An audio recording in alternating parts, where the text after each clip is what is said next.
Petit message avant la vidéo pour vous inciter à liker et vous abonner à ma chaîne YouTube ainsi que vous abonner à mon compte Twitter qui est dans la description. Voilà, merci à vous. Il y a eu quelques likes et quelques vues qui m'ont vraiment fait beaucoup plaisir et chaud au cœur avec des bons retours sur le dernier débrief et le premier.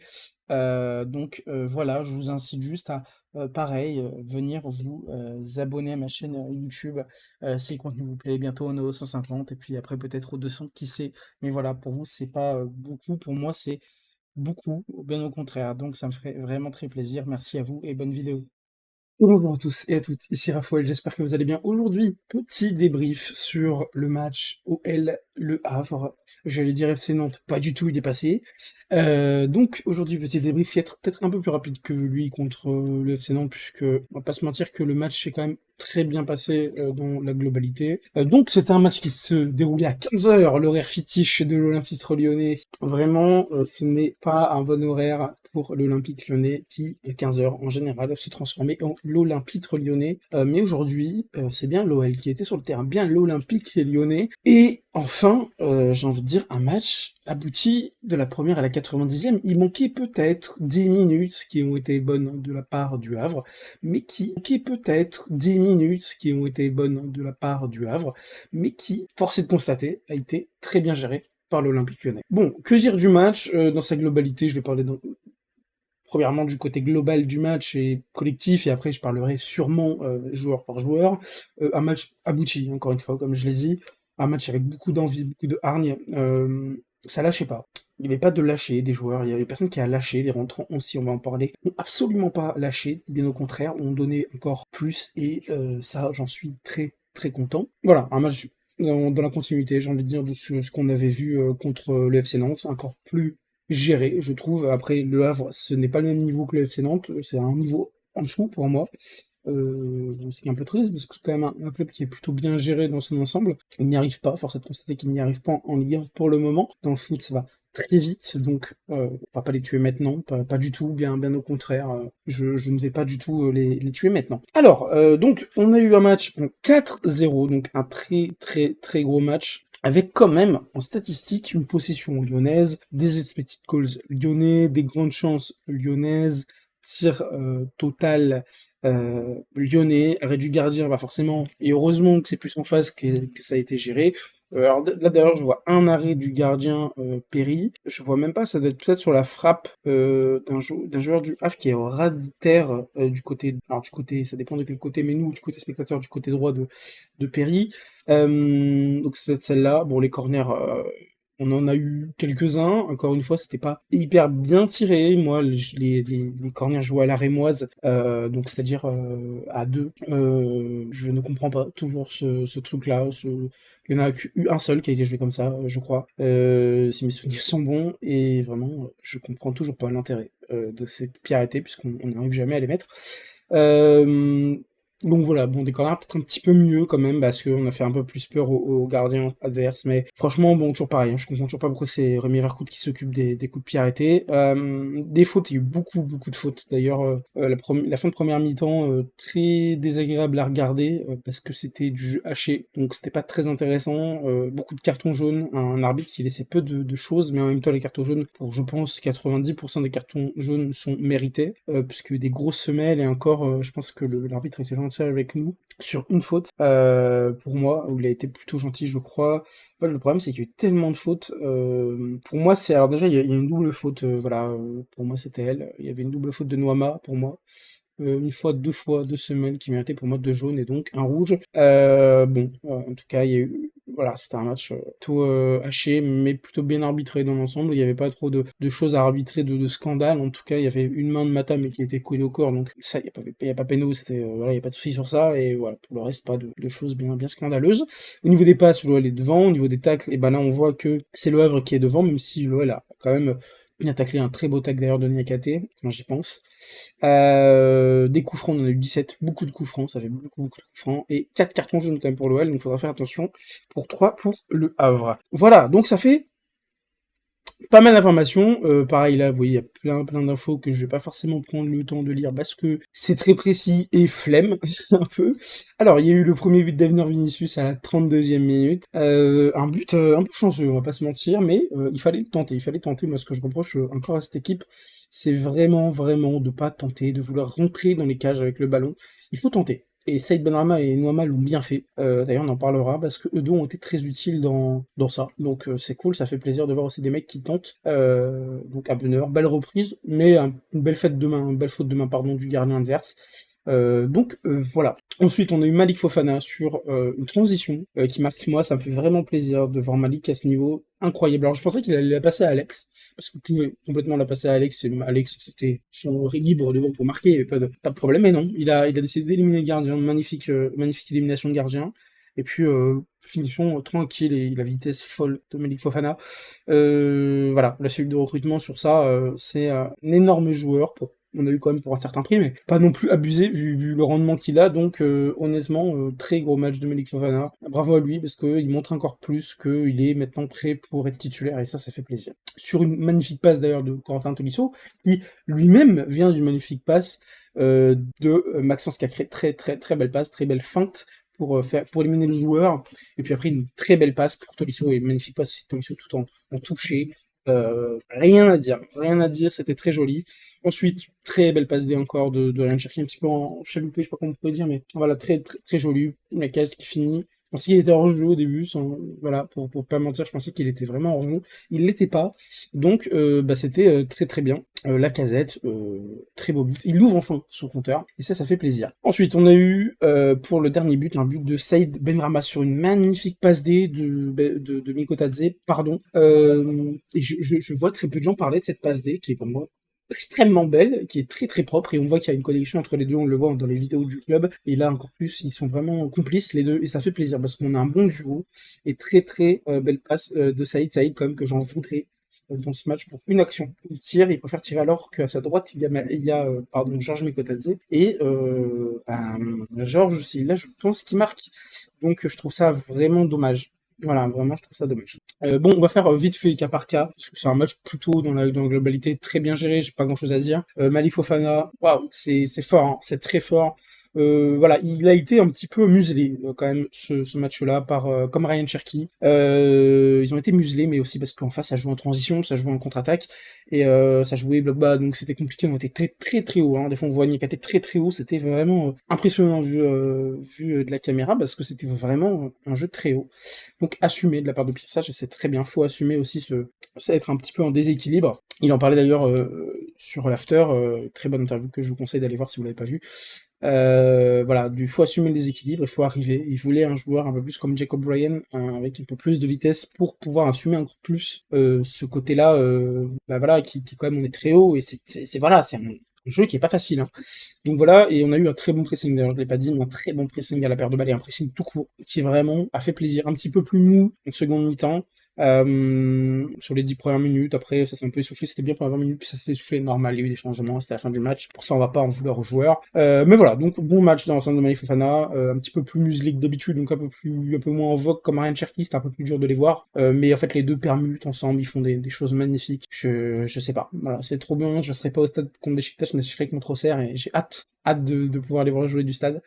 Ensuite, il y avait Alex Lacazette. Moi, j'entends les critiques sur Alex Lacazette. Beaucoup de gens qui critiquent le fait qu'il est beaucoup moins, décisif. Mais en fait, je sais pas si on peut dire sacrifie, mais il se donne en fait. Il se donne vraiment, quitte à moins marqué pour l'équipe parce qu'il descend énormément, parce que son jeu double ça fait vraiment beaucoup de bien. Voilà, seule chose qu'on pourrait être un peu triste, c'est forcément que ça pêche un peu dans le rendement et le physique, de plus en plus, ce qui est logique. Mais en fait, il s'adonne tellement que moi, je n'en voudrais jamais. Et parce qu'il s'adonne. Il s'adonne et il triche pas. Donc, Alex, bon match. Et un but mérité. Parce qu'il a vraiment tout donné pendant le match. Il a vraiment donné ce qu'il avait à donner. Voilà. Donc, bravo à lui. Ensuite, Ryan Cherki, très bon match, pareil, de Ryan, dans sa continuité. J'avais peur que ça s'arrête un moment, et ça s'arrête pas, ça s'arrête pas, ça s'arrête pas, ça continue. Au début du match, j'ai eu un peu peur qu'il se remette un peu dans ses trucs, parce que sur les premières minutes, il perdait quelques ballons, et j'avais un peu peur, et non, voilà, c'était juste le début du match, le truc qui se met dedans, je suppose. Et là, ben voilà, ça a roulé, magnifique ballon, à un moment, il nous fait une magnifique passe, j'oublie le terme, bon, je suis un peu bébête, ça m'arrive le coup du foulard, pardon, magnifique. C'est incroyable après Saïd Benrahma, c'est à lui de le faire parce que Saïd c'était contre le FC Nantes, donc ouais, très très très bon match de Cherki, un petit peu moins en vogue pareil que Malik, mais franchement toujours dans ce qu'il sait faire, passe des voilà, etc., etc. C'est bien en fait, c'est dans les continuités, c'est super. Ensuite je lui parlais de Cacré, parce qu'après j'ai envie de parler de Verretou et de Tolisso et j'ai des choses très positives à dire sur les deux. Mais Cacré, franchement je reste sur mon avis. Match mieux que contre Nantes, magnifique passe d'ailleurs pour Tolisso, mais dans l'ensemble je le trouve moyen, voire pas bon sur ce match, en tout cas pas au niveau, je trouve. Voilà, pas assez physique, pas assez, je trouve, trop de pertes de balles. Il y a eu une perte de balle, alors je sais plus c'est quand, mais il y a une perd un ballon à un moment, et heureusement que le Havre, ils ont du mal, hein. Parce que franchement, ça fait peur, hein, ça fait peur, hein. Il fait des pertes de balles qui sont pas jolies à voir, et voilà, c'est assez embêtant. Maxence, pour moi, est pas au niveau, toujours pas au niveau, et voilà, il y avait pas Matic, et je pensais que Tessman allait rentrer, franchement, je pensais que Tessman allait être titulaire. Il a choisi Cacré, ça a fonctionné, donc d'un côté, voilà, bravo au Pierre Sage, mais j'ai encore des réserves sur Cacré, et j'espère qu'il me fera mentir. Et ensuite, Corentin Tolisso, match patron de Coco, il continue sur sa lancée qui est magnifique en fait. Il revient très très fort. Je sais même pas quoi dire parce que c'est vraiment quelqu'un de complet qui se l'est donné, qui se la donne pour revenir au niveau avec l'OL. Et tout le mérite lui revient. Et moi j'ai franchement jamais perdu espoir avec Tolisso. Je sais que beaucoup de gens vont peut-être me traiter de menteur, mais c'est vrai. J'ai jamais perdu espoir avec Tolisso. Parce que je savais, parce que ça a été dit, qu'il travaillait beaucoup avec un coach à l'extérieur, un coach, bien sûr, coach, le staff, non, le club, mais aussi à l'extérieur. Et que voilà, il faisait tout pour revenir. Et donc moi j'y croyais, parce qu'il avait envie. Et pour moi, c'est déjà 50% du travail, hein, quand t'as cette envie-là. Et donc il a visiblement bien fait les 50 autres pourcents. Donc bravo à lui. Verretou, premier gros match de Verretou. Bravo à lui. Il a été bon. Il a été bon. Il a fait du bien. Il a fait du bien pour faire le lien aussi entre l'attaque et la défense aussi. Je l'ai trouvé vraiment intéressant. Je pense qu'à des moments, il aurait pu tenter de tirer peut-être. C'est ce que je reproche encore. Verretou, il sait tirer. Il a déjà marqué des buts. C'est un bon joueur et je pense qu'il va nous faire du bien. Et bravo à lui parce que il revient. Il faut lui peut-être un peu plus de temps.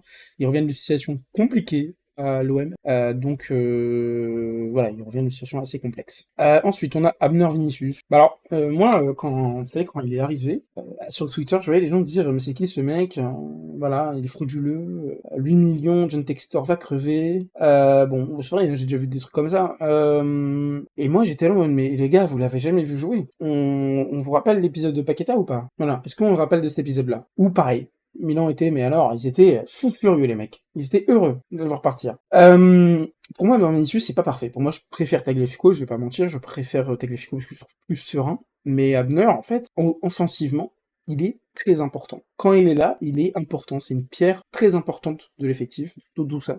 Plus important que Tagliafico offensivement, je trouve. Défensivement, c'est plus compliqué. Donc c'est pour ça voilà, il faut savoir comment l'utiliser. C'est pas hyper simple, mais franchement très bon. Dans l'ensemble, il nous a fait un match très très cohérent, et bravo à lui pour son but, ça fait vraiment plaisir, je suis très content pour lui, honnêtement, je suis heureux pour lui, voilà. Donc bravo à lui, dans l'ensemble, j'ai pas vu de boulette très grave. Voilà, même si à chaque fois on dit, mais le Havre c'est pas fort, Nantes c'est pas fort, Olympiakos c'est pas fort. Les gars, faut les battre ces adversaires, faut les battre. Il y a un an on les battait pas, il y a 2 ans on les battait pas ces adversaires, encore moins 4-0. Donc il faut les battre, c'est pas chose aisée. Donc bravo à lui. Ensuite, Moussa Niakhaté, solide. Voilà, c'était pas un match exceptionnel, mais alors déjà il y a une action où il tacle, très beau retour, et Niakhaté, moi je le trouve solide depuis qu'il est là. Voilà, beaucoup de gens parlent de son prix de transfert, mais les gars, bordel, c'est pas lui qui choisit le prix de son transfert en fait. Et ça, moi ça me rend fou. Ça me rend fou. Parce que ce mec-là ne devrait pas prendre des remarques sur son prix de transfert. Qu'est-ce qu'il y peut de son prix de transfert? Mais il a pas choisi. Donc, à un moment donné, les gars, c'est sur son niveau pur qu'il faut juger. Moi, en tant que défenseur central, honnêtement, je suis rassuré avec Niakhaté. C'est pas exceptionnel, c'est pas au niveau de Jacob Ryan, je pense. Jacob Ryan, il avait des qualités qu'on retrouvera très rarement sur des défenseurs, parce qu'il avait des qualités défensives assez rares, je trouve, sur des défenseurs, sa vitesse, même ses coups de tête, voilà, comment il était, c'est rare, je trouve. Donc, Oui, ça vaut certainement pas les 10 millions qu'on a mis en plus sur Moussa Nakate, mais ça, il y peut rien. Donc, jugeons-le sur ce qu'il vaut, sur son niveau. Et moi, je le trouve solide. Il a fait un match cohérent, solide. Bravo à lui. Clinton Mata, c'est plus que Nakate. Pourquoi c'est plus que Nakate? C'est parce que Clinton Mata, c'est un mec qui était absolument pas attendu et qui déçoit jamais ou très rarement. J'ai très peu de matchs où j'ai critiqué Clinton Mata. Sur tous les matchs qu'il a fait, il y en a peut-être 2 où j'ai critiqué, ou parce qu'il était vraiment pas bon. Mais c'est très rare d'avoir Mata pas bon. C'est un joueur solide. Physiquement, il est toujours présent. Tactiquement, il sait se placer, il sait être là où il faut, peu importe ce qu'on lui demande. Et mentalement, c'est un rock. C'est solide. Donc, rien à dire, c'est pareil. Bravo à lui. Et Ansley Maitland-Nice, mais bravo à John Textor. Bravo à John Textor de nous avoir sorti ce joueur inconnu au bataillon, qui était mort en Angleterre, qui personne ne voulait. Lyon l'a pris, et ce mec-là, mais en fait, il dépanne de partout. Ce mec-là, je ne comprends pas d'où il sort. Ce gars-là, il est solide, pareil, mentalement toujours là. En latéral, bon, c'est voilà, des fois, moi, défensivement, des fois j'ai un peu de mal, c'est un peu plus dur. Mais franchement, il est là, toujours présent dans tous les matchs. Se plaint pas, ferme sa gueule, toujours se la donne. Bon, bah honnêtement, que dire quoi? Que dire? C'est pareil, solide. Et Lucas Perry, bah voilà, Lucas Perry, ses remises de main, c'est incroyable quoi. Moi, j'ai rarement vu ça. J'ai rarement vu ça. Mais cette passe qu'il fait de la main, mais waouh! Et c'est tous les matchs, il nous tente des ça. Tous les matchs, il tente aussi au pied. Et c'est varié, c'est toujours de la variété, au pied, à la main, de loin, de près, voilà, tu sais jamais trop comment il va sortir le ballon, et tu sais jamais trop aussi comment il va arrêter un ballon. Des fois, il arrête des ballons très bien placés. Il se place hyper bien, toujours dans le bon axe. Bon, il se prend des buts, voilà, évidemment, il est pas parfait, mais c'est solide, et ça fait du bien d'avoir un gardien solide. On a toujours eu des gardiens solides à Lyon. J'ai jamais eu un plan. Après, moi, je suis Lyon depuis, voilà, 4 ans. Donc, moi, j'ai eu Lopez, et Lopez, franchement, à part sur les 2 dernières années, peut-être, franchement, il a toujours été solide. Sur les 2 dernières années, c'était plus compliqué, mais sinon, la solidité, il l'avait, et là, Lucas Perry, par contre, lui mélange la solidité plus ce truc moderne, ce truc, vous voyez, où il fait des relances, et ça fait du bien, et c'est moderne, et ça fait vraiment du bien, donc, voilà, bravo à l'équipe, en fait, l'équipe se l'a donné, et les rentrées ont été très bons. Ernest, bravo, mon petit. Ernest, c'est dur pour lui, parce que franchement, il n'y arrive pas à marquer, mais il tente. Comme Saïd, il tente. Première chose que Saïd fait, on tire, on y va. Première chose que Noama a fait, on tire, on y va, c'est pas grave, on rate, c'est pas grave, il y a des arrêts, allez, on y va. Parce que si un tir est dévié et que ça retombe dans les pieds de ton coéquipier et qu'il a but, c'est grâce à ton tir qu'il y aura but. Et donc ça, c'est ce que je reproche sur le joueur, c'est pourquoi vous voulez toujours rentrer avec. Il y a que Tolisso qui tentait des frappes de loin. Allez-y, lâchez-vous. Si vous ratez, vous ratez.